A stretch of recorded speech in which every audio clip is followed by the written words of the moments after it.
The genes that determine the structure and shape of a pig's organs are 95% identical to those of humans. Therefore, since ancient times, when human dissection was taboo, pigs have been used as substitutes for humans in dissection. Suddenly, someone called out to Haramaro's sweetie, our protagonist, approaching him with blood dripping onto the floor. The person asked if he understood the significance of this fact and remarked that, no matter how great a person is, 95% of them is still a pig. Haramaro then noticed his large co-worker standing in front of him, holding a huge axe. The man asked if Haramaro was eyeing his position now after surpassing all the knife wielders who had been around for 4 or 5 years. As he raised the axe, he called Haramaro an arrogant brat. The man swung the axe down at him, but Haramaro stood still, not even flinching. The axe struck the pig's head behind him, splitting it in half. The man, then directing Haramaro to look at him, proudly declared that Haramaro was still far from surpassing his achievements. Unbothered, Haramaro turned around and began sharpening his knife, addressing the man as his boss and advising him to stop before breaking the workbench again. He added that the boss should get dressed. Juno, the World Livestock Products Manager, grabbed a piece of pork Haramaro had just sliced and proudly asked if it was too good to sell because of his skill. Sarcastically, Haramaro agreed and praised his boss. He then stabbed the pork carcass with his knife and easily slashed it open in one slice. Juno patted Haramaro on the head, calling him a great employee and asking who would believe such skill came from someone who had only been working for a year. Haramaro replied that if Juno wasn't going to help, he shouldn't get in the way. Juno then called Kim Young and asked her if she had heard that today's supply for Haramaro was delayed, suggesting she take him on a field trip. Kim Young didn't answer, instead continuing to chew her food, making Juno to call her multiple times. Finally, Juno snapped, shouting her name as he sat in front of a pile of food packaging. Kim Young, the World Livestock Products accountant, asked Juno what he meant by field trip, all while shoving more food into her mouth. Juno, frustrated, asked if she thought she was in a mukbang video and told her to stop eating so much. He informed her he was going to the sauna and instructed her to keep the office safe. She saluted him respectfully, wishing him a good trip and asking him to bring back something delicious. Juno then grabbed Haramaro, asking if he understood that he was being taken care of. Haramaro dryly responded that it was all a joke, reminding Juno that he barely paid him, worked him like a dog without any days off, and made him pull all-nighters when he didn't want to. He added that Juno dragged him around after work and now expected him to handle the slaughtering as well. Juno explained that it was all out of love for him and, before Haramaro could argue, reminded him of his first day on the job. When Juno tested him by asking him to butcher a pig, Haramaro had looked at the piglet and asked if he'd get paid for killing it. Juno pointed out that, unlike most people who would hesitate, Haramaro didn't even blink. Juno then grabbed a bucket of water and told Haramaro that he had known since then that he was a natural-born butcher. He poured the water over Haramaro's head, angering him. Haramaro, clearly frustrated, shouted that butcher or not.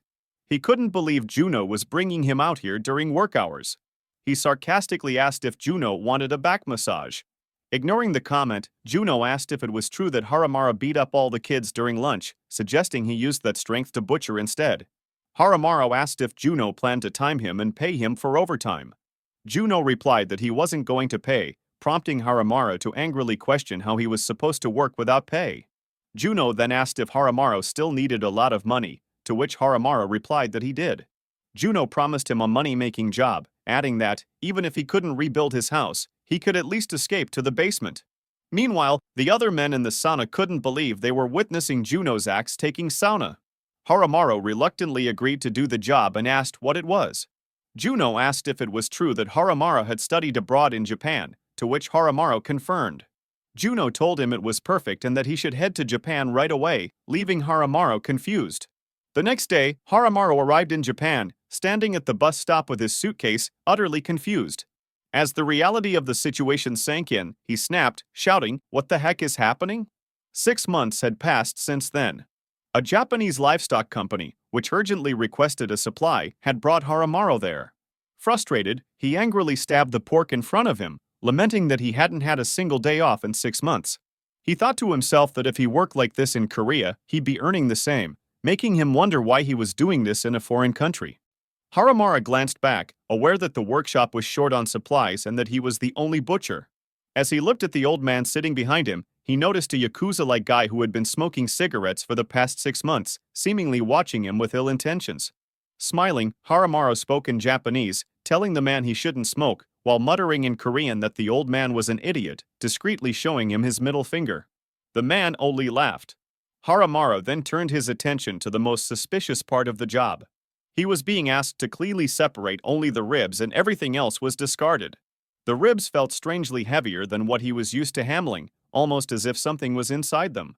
Haramaru noticed a thin line on the ribs, something only a butcher's trained eye would catch.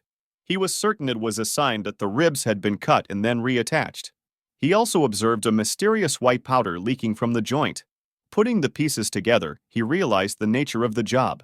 It was something no Japanese butcher could handle, a job monitored by a Yakuza involving unsanitary bone-cutting processes, ribs that had been tampered with and the strange white powder inside them. He had a suspicion, but when he glanced back at the old man behind him, he decided to stay quiet and focus on his work, knowing he'd be leaving soon anyway. The man then flashed him a pierced tongue, making Haramaru wonder if he should just leave right then. Later, back in Korea at the World Livestock Products office, Juno shouted over the phone, asking Haramaru if he really wanted to come back. Haramaru angrily replied that for 6 months, he had been working overtime every day, all by himself, with a Yakuza watching him, and asked if that made any sense. Juno brushed him off, questioning why Haramaru was acting like this now when he had been managing overtime and night shifts just fine. Haramaru insisted that the place was strange, but Juno dismissed his concerns, saying he had set everything up for him because Haramaru said he needed the money. Now, Juno accused him of betrayal, asking what would happen to his sister's tuition and his mother's credit card debt if he came back now. Juno then asked if making money seemed like a joke and told Haramaru to just hang in there for another month, promising to settle everything. Frustrated, Haramaru could only respond with an understanding nod before hanging up the phone. He cursed under his breath, angry that everything was always about money and furious about being stuck in that awful place. Back at work, Haramaru stabbed the pig in anger. He knew that if it weren't for the money, he would have quit long ago. He furiously questioned what Juno meant by just hold on for one more month.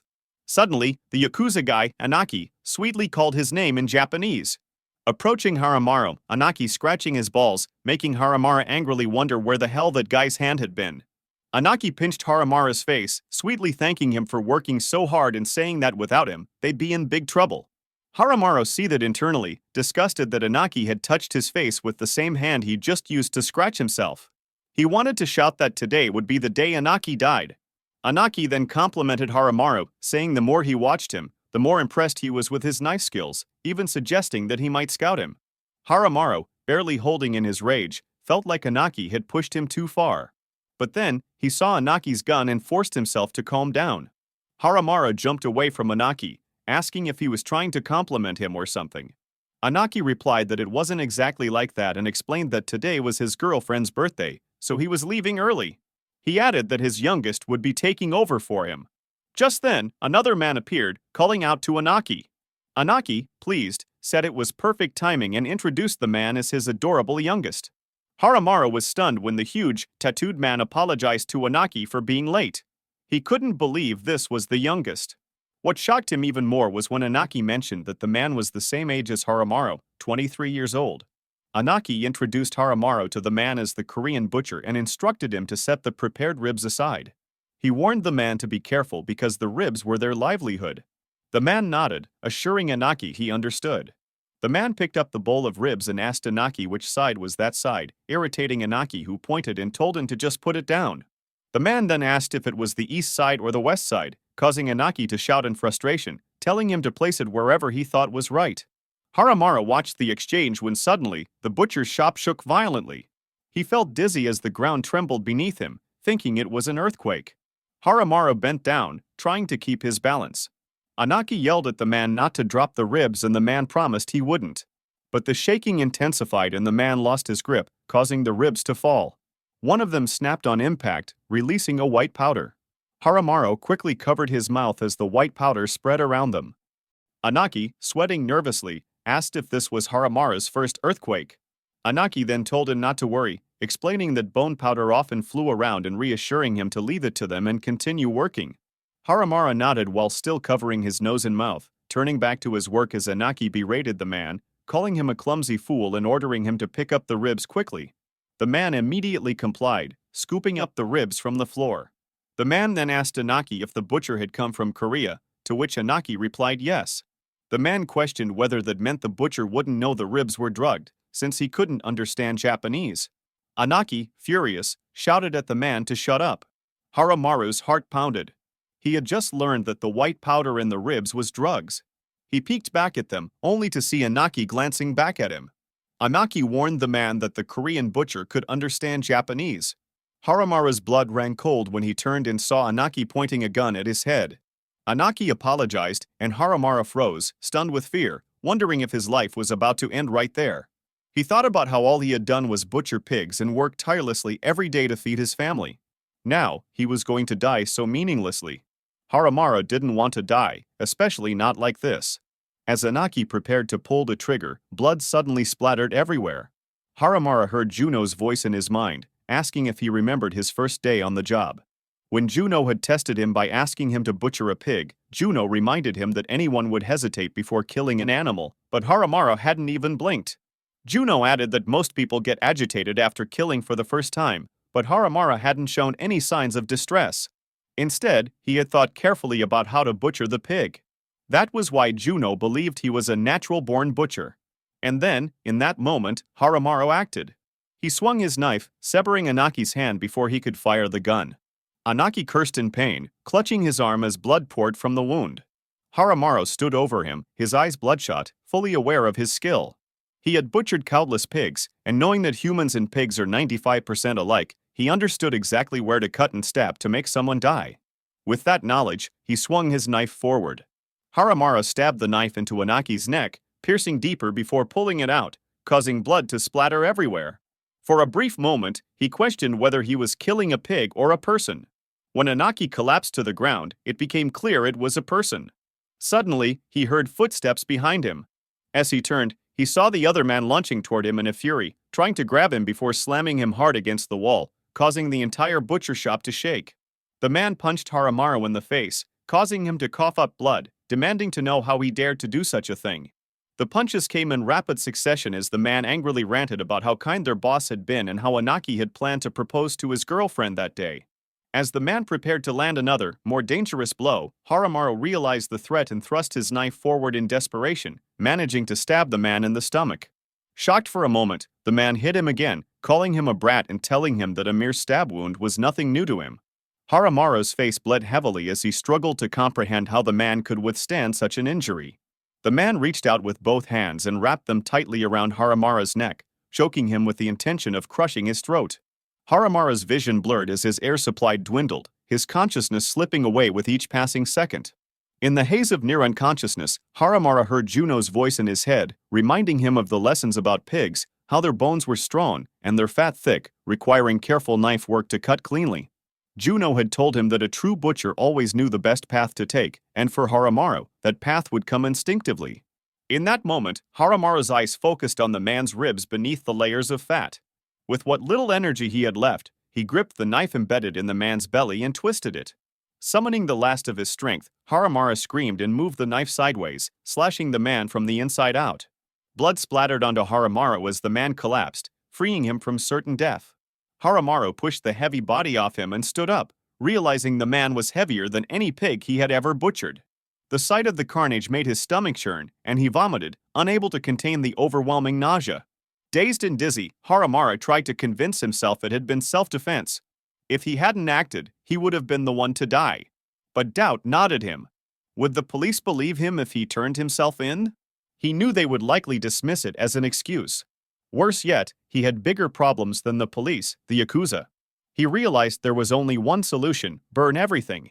Just then, the door burst open, and another man stormed in, shouting at Haramaru and brandishing a gun. Haramaru turned, stunned that there was yet another opponent.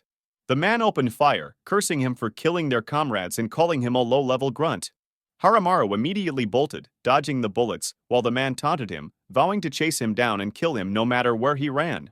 Haramaru raced into a nearby room, only to hear the man mockingly shouting behind him, calling him a coward and warning him that the room he'd entered was a dead end, the freezer. The man followed him inside, still shooting and demanding that Haramaru die, cornered with nowhere left to go. The man stopped shooting and looked around, realizing Haramaru was hiding. He taunted him, calling him names and asking if he thought he could hide forever. The man slowly walked further inside, offering Haramaru a quick death if he crawled out and begged. He then paused, noticing a pair of boots hiding behind one of the hanging pigs. With a sneer, he remarked on how well Haramaru was hiding, pretending he couldn't find him. The man aimed his gun at the boots and fired, destroying the box in front of them, but his expression turned to shock when he saw it was just a pair of boots.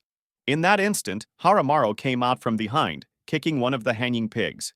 He cursed at the man, calling him Yakuza scum. The man whipped around, startled, as the pigs hanging from the pole began to swing and collide with each other. One of the swinging pigs slammed into the man, knocking him hard against the wall. Coughing up blood, the man insulted Haramaru, his pain evident. Without hesitation, Haramaru leaped forward, brandishing his knife, aiming to end it. He shouted at the man in rage, frustrated by all the insults. The knife stabbed into the man's shoulder joint and Haramaru cursed at him, telling him to shut up. The man, despite his injury, smirked and called him a fool, saying he should have gone for the throat. At that moment, Haramaru realized the man had his gun aimed at his head. He called Haramaru a pig and prepared to fire, but his finger wouldn't move. The man's face filled with shock and confusion as he wondered why he couldn't pull the trigger. He demanded to know what was happening, his voice rising in panic. Haramaru remembered Juno's teachings about pigs. Juno had explained that the brachial plexus, the nerve bundle that ran from the spinal cord to a pig's front leg, was similar to the one in humans. He had shown Haramaru the exact location in a pig's shoulder, saying that stabbing there would render the muscles useless, whether it was a pig or a person. Juno had smiled, asking if Haramaru could feel the 95% similarity between humans and pigs and predicted that eventually, Haramaru wouldn't be able to tell the difference between the two. Haramaru removed the knife from the man's shoulder. The man tried to plead for his life, but Haramaru, glaring at him, ignored the plea and stabbed him to death.